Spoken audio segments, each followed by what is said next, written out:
আমি প্রধানমন্ত্রীর জন্য মূর্খ হয়েছি। মা, আপনার কাছে আমাদের আত্মার দাবি, ঢাকা 18 আসনের সন্তানের আত্মার দাবি, ঢাকা 18-তে নতুন এমপি চাই। মা, অনেক সময় বাবাকে, আমার আত্মার দাবি, আমি বাংলাদেশ টেলিভিশনের তালিকাভুক্ত শিল্পী, আমি হুমায়ুন আহমেদের অনেক নাটক করেছি, আমি ইমদাদুল হক মিলনের অনেক নাটক করেছি, বাঁচার জন্য আর্সেনিক নিয়ে নাটক করেছি। আসসালামু আলাইকুম। আমি প্রেস ক্লাবের সামনে একটা দাবি নিয়ে আসছি, সেটা হলো আমি ঢাকা 18 আসনের স্থায়ী সন্তান। তো আমাদের ঢাকা 18 আসনে বারবার আবদারকৃত আমার আমাদের আপা সারা আপা আবদার করে 3 বার পার করেছে। তো যাই হোক, আপার উপটা পেয়েছে হাবিব ভাই। তো আমরা জানি যে মা অনেক সময়, বাংলার মা অনেক সময় বাবাকে কোনো কিছুর দায়িত্ব না দিয়ে বড় ভাইকে দেয়। তো আমাদের আপার পরে বাংলার মা বড় ভাইকে দায়িত্ব দিয়েছে, হাবিব ভাইকে দায়িত্ব দিয়েছে। আবার যদি হাবিব ভাইকে দায়িত্ব দেয় তাহলে আমরা হাবিব ভাইয়ের হয়ে কাজ করব। কিন্তু আমার এইখানে একটা নতুন কথা বা আমার ইচ্ছা যে ঢাকা 18-তে নতুন এমপি চাই। নতুন পুরান কোনো কিছু হলে ভালো হয়। এই সরকারের প্রধানমন্ত্রীর সবচেয়ে প্রধান অনেকগুলা গুণের মধ্যে একটা গুণ আছে, সেটা হলো রদবদল।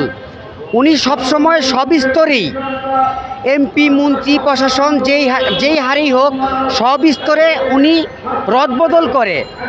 তবে আশাবাদী আমাদের ঢাকা 18-তে উনি রদবদল করবে। আমি ঢাকা 18 আসনের স্থায়ী সন্তান। আমি শেখ আব্দুর রাজ্জাক কমান্ডারের নাতি, আমি হেলাল মার্কেট হেলালের নাতি, শেখ আব্দুল ওয়াসেকের বাতিজা। আমি আমার এই 3টা চাওয়া নিয়ে আসছি। প্রথম চাওয়া হলো পুরুষ নির্যাতিত আইন। ঢাকা 18-তে বাবাকে চাই। ও তবলিগ নাটক 100 পর্বের, তাকে শ্রেষ্ঠ নাটকের স্বীকৃতি দেওয়া হোক। তবলিগ নাটক এটা এমনই একটা নাটক, কল্যাণমূলক নাটক।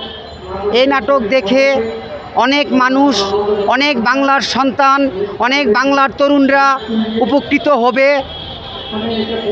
আমার এই 3টা দাবি নিয়ে আমি আসছি প্রধানমন্ত্রীর কাছে। আমার আত্মার দাবি, আমার মনের দাবি, আমার ঢাকা 18 আসনের সন্তানের সবার দাবি যে আমরা ঢাকা 18 আসনে নতুন এমপি চাই।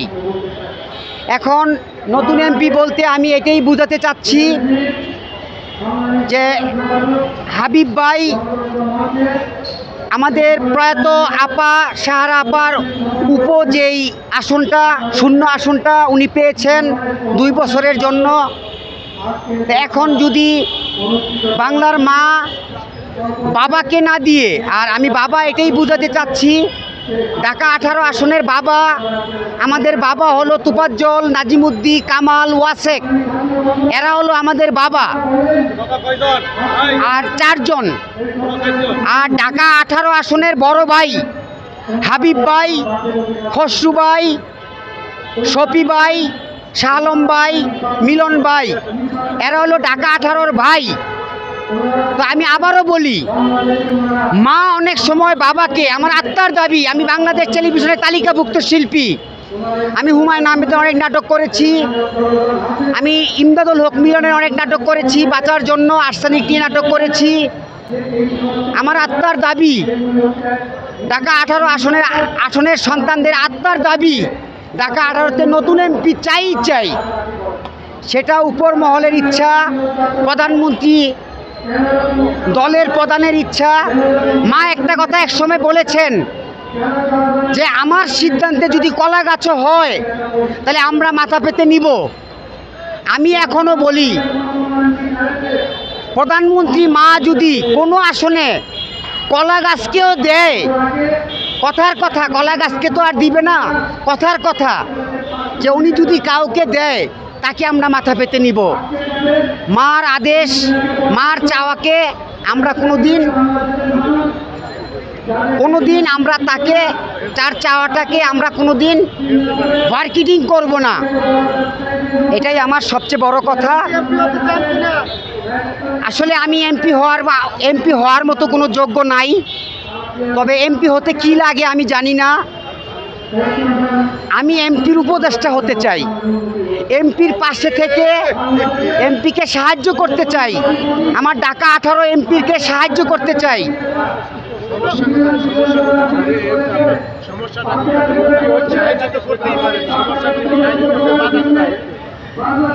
এখন সবচেয়ে বড় কথা হলো ঢাকা 18 আমি যতটুকু বুঝি ঢাকা 18 এমপি হবে টাকার ওজনে নয়, দুয়ার ওজনে হবে। এটা আমাদের দৃঢ় বিশ্বাস। আমরা যারা বহিরাগত বা স্থায়ী বাসিন্দা আছি, আমাদের দৃঢ় বিশ্বাস ঢাকা 18 এমপি হবে টাকার ওজনে নয়, দুয়ার ওজনে। বাংলাদেশে যেমন পদ্মা সেতু হয়েছে, টাকার ওজনে পদ্মা সেতু হয় নাই, দুয়ার ওজনে পদ্মা সেতু হয়েছে। দোয়া করেছে সাধারণ জনগণ, দোয়া করেছে তৃণমূল, দোয়া করেছে বাংলার আলেম। হ্যাঁ, কথার কথা, কোনো কাজ করতে টাকা লাগে, রড কিনতে টাকা লেগেছে, সিমেন্ট কিনতে টাকা লেগেছে, বাংলাদেশকে সিমেন্ট দিয়ে জোড়া লেগেছে প্রধানমন্ত্রী বাংলার মা।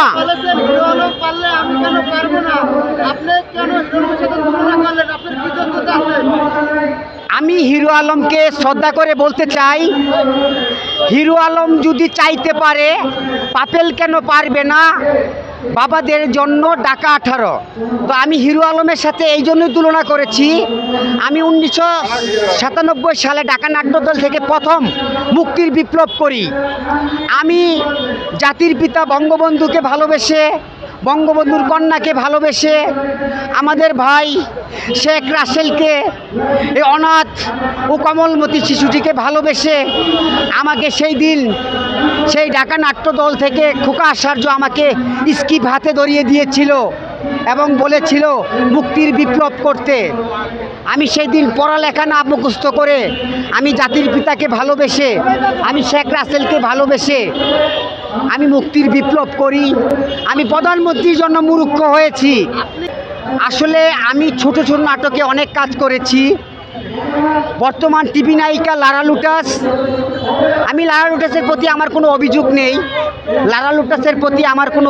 নেই, আমি লারা লুটাসের সাথে অভিমান করে আমি অভিনয় ছেড়ে দিয়েছি 2003-এ।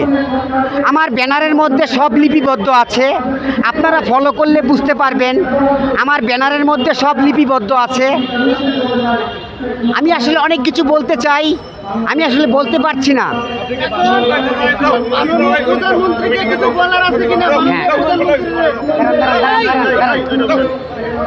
মাননীয় প্রধানমন্ত্রীকে আমার কিছু বলার আছে। বাংলার মা, আপনি নূর, আপনি আসলে সমাসীন, বাংলার কুর্সিতে আসলে সমাসীন।